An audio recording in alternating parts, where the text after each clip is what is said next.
Something big is brewing. After another disappointing loss, an insider has revealed that the New York Rangers are open for business, and with the holiday roster freeze upon us this Friday, this could shape up to be a very busy week for the New York Rangers. We're going to break it all down in this episode of Rangers Digest, but before we do that, a quick reminder to hit that subscribe button. About 70% of you who watch these videos are not actually subscribed to the channel, so if you want to do yourself a favor, it's free. Hit that subscribe button and you get to stay up to date with everything New York Rangers. And we have a very interesting report from Elliotte Friedman in this video we're going to get into. But first of all, another disappointing loss for the New York Rangers to the St. Louis Blues. And before the game even started, Artemi Panarin was ruled out of the game. He did not play yesterday, and he is day-to-day with an upper body injury. And if we take a look, I mean, Artemi Panarin so far this season has been very good for the New York Rangers in a disappointing season so far. 36 points in 29 games, and playing a lot of ice time where, you know, a lot of the top guys, their ice time has been kind of cut down a little bit over the last couple of weeks. So he has been pretty good. But again, he is not exempt from, you know, the guys who make the big bucks not playing well this season. So thought that was very interesting. Not playing yesterday. Hopefully he's back soon, not injured, and hopefully whatever he's dealing with does not linger. But yesterday as well, they're missing Kakko. He was healthy scratched by Peter Laviolette, and this is from Vince Mercogliano. This may be stating the obvious, but there's a lot riding on this game for the New York Rangers. That, of course, was yesterday's game against the St. Louis Blues. There was extreme lineup changes. You're healthy scratching Kakko, who has objectively been one of your best players this season. And it's coming off a team meeting that had players talking about looking in the mirror and saying there's no excuse for another poor effort. If it happens again, it feels like the dam could break. And I was feeling the same as Vince, and I think all Rangers fans were feeling the exact same way heading into this game. If you do not win this game, and their next game, especially against the Nashville Predators, something is coming down. And I will reiterate, like I did earlier at the top of the video, there is a holiday trade freeze or roster freeze, whatever you want to call it, coming up this Friday. So if they do not make a move before this Friday, they may not make a move until after Christmas, closer to New Year's. So this could be coming down depending on what happens. Obviously, last night we had our answer. What happens Tuesday against Nashville? If they lose to the Nashville Predators, who are one of the worst teams in the league, something big is coming. Something big is coming for sure. And I thought it was very interesting in this game, scratching Kakko. I'm not sure what kind of message that sends exactly. And when asked by Molly Walker, head coach Peter Laviolette says that the decision to scratch Kakko was about putting fresh legs in the lineup.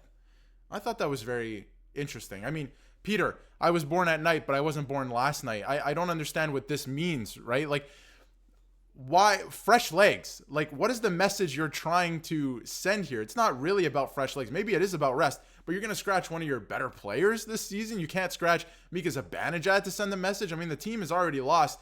So I don't even know their record in the last 12 games at this point. It's got to be like 2-11 or something. It's been horrible. Or last 13 games or something like that. It's been horrible, but what is the decision behind scratching one of your better players this season? That's weird. Splitting up that third line, or what started as your third line this season, is not a good idea. Recipe for success. And it's these like weird mental lapses that they're losing games because of. Like, I'll play this again. I played it off the top. This is not a good play by Lindgren. Like, this is, you're just not thinking. Like, I can't understand why he wouldn't skate back into the zone with the puck there and regroup. Like, that is just they are not in it mentally right now. Absolutely not in it mentally. And speaking of how much of this is mental, when asked, Adam Fox said, I don't even know how to describe the feeling right now. It's definitely not good. We talk as a group and say to just try and be engaged. It definitely wears on you when you're in kind of a streak like this. And I mean, yeah, definitely. It's definitely mentally exhausting for this team. You can see it in their play, like the Lindgren clip I just played there. That is not somebody who's playing at the top of their game, who is playing sharp. It has been a disaster lately. So something big, I believe, is brewing, and it's coming up soon here. And when accounts, and not just Rangers fans and, you know, fan accounts, when the official Rangers videos account on Twitter is tweeting out Charles Barkley memes, you know that it's either over or it's close to over. Like, we are at this point that they are tweeting out just a picture of like a meme of Charles Barkley. We're at that point now. It's bad. It's really bad. And I wanted to get to this finally from Elliotte Friedman, and this was from 32 Thoughts, the 32 Thoughts podcast this morning as I'm recording this. It just came out. And I thought this was very interesting, and I'm going to take the other side of this from Elliotte Friedman because I don't know if I truly believe this, but it's a very interesting point, and I appreciate what Elliott's trying to say here. But Zibanejad only played 13 minutes, and his ice time has slowly been dwindling. And earlier this season, he came out and said that I need to play more to get into a rhythm to do my thing in a game. And now, while I do believe that that is true, Zibanejad is speaking the truth, and I feel like a lot of players do actually feel that way. And if you've ever played hockey, the more you play, the more into the game you get, the more physical it is. At least in my opinion, the more engaged you're going to be, and the better you're going to play. But so I do think that that's true. But if you're not playing well, you're not going to play. So that's just the fact of the matter. So I have to agree with Peter Laviolette in that way. But anyway, Friedman says, is Zibanejad playing less minutes a thing now? Is that a one-off until he plays better, or is that the New York Rangers trying to make him uncomfortable to see if he either starts to play better or does it to get to a point where he says, I'd rather go somewhere else? And I will bring this up too as well. They did what they had to do with Trouba. Not everyone liked it, but they did it. They did what they had to do with Gaudreau. Now you have to look at this with Zibanejad and say, what is this? A one-off, or the New York Rangers saying, we've got to do what we need to do? Now, this is very interesting, and I think that some of this could be true, like I mentioned, right? This could be something that maybe they're toying with and trying to make him uncomfortable. So at least he starts either playing better, which we haven't really seen over the last couple of years, and I don't know if it works with this player, or hey, I just want to leave. Now, in terms of leaving, I think Mika Zibanejad has 8 million reasons a year until 2030 to not care about that at all. You don't want to play me and I'm not playing well, I don't care, right? Like, I'm getting paid and it's until 2030 or whenever his contract goes to 31 or 30, I believe.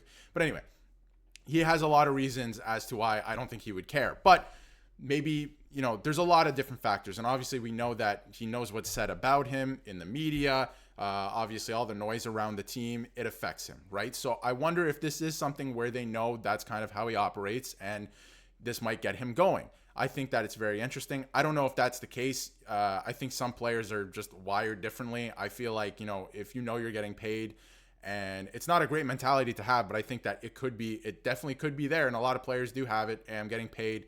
I know this season's not going well. Let's reload for next year, right? Like I'm not going anywhere. So I think it's very interesting. He has a no move clause, right? So they've made it work before. So if they really want to if Chris Drury really wants to tear the paint off the wall here, he can do it again with Mika Zibanejad, I believe. So something is coming. I'm not sure. I don't know if it's a Chris Kreider trade at this point. I don't think that's the move to make, especially because of how much he makes and his contract term. There's a lot of other contracts on this team that you can move. And we thought, Barclay Goodrow was not going to be able to get moved. That happened. There's a lot been said about the way that happened. There's a lot of, comments about what happened with Jacob Trouba and how that went down. It is possible if you want to make it happen. So I thought this was very interesting from Elliotte Friedman. But on the other side of things, I don't know if this is the type of player that is going to react positively to something like that, playing him less, even after saying earlier this season, I want to play more, so I'm more engaged in the game. So I'm not sure if this is something that's going to translate properly with this player. So I thought it was very interesting, but let me know in the comments what you think about the New York Rangers play recently. I mean, I think we all can agree that it hasn't been good. I think, something could be coming shortly. They play Nashville tomorrow night. A lot is riding on that game. If you lose that game, surely a move, because I know that Chris Drury's he's working on something or thinking up a plan behind the scenes right now. He just wanted things to settle down a little bit. So surely if they lose tomorrow night, if there's no move before then, there's going to be a move between Tuesday and Friday for sure. There's no way they're going to go through the entire Christmas break, 2 weeks, whenever, 2.5 weeks, roster freeze without making a move at that point, because something's got to give. So maybe I could be wrong. Maybe they would wait after that, but I think something's got to give this week. Something big is coming. But let me know what you think in the comments, and if you haven't yet, hit that subscribe button so you can stay up to date with everything New York Rangers.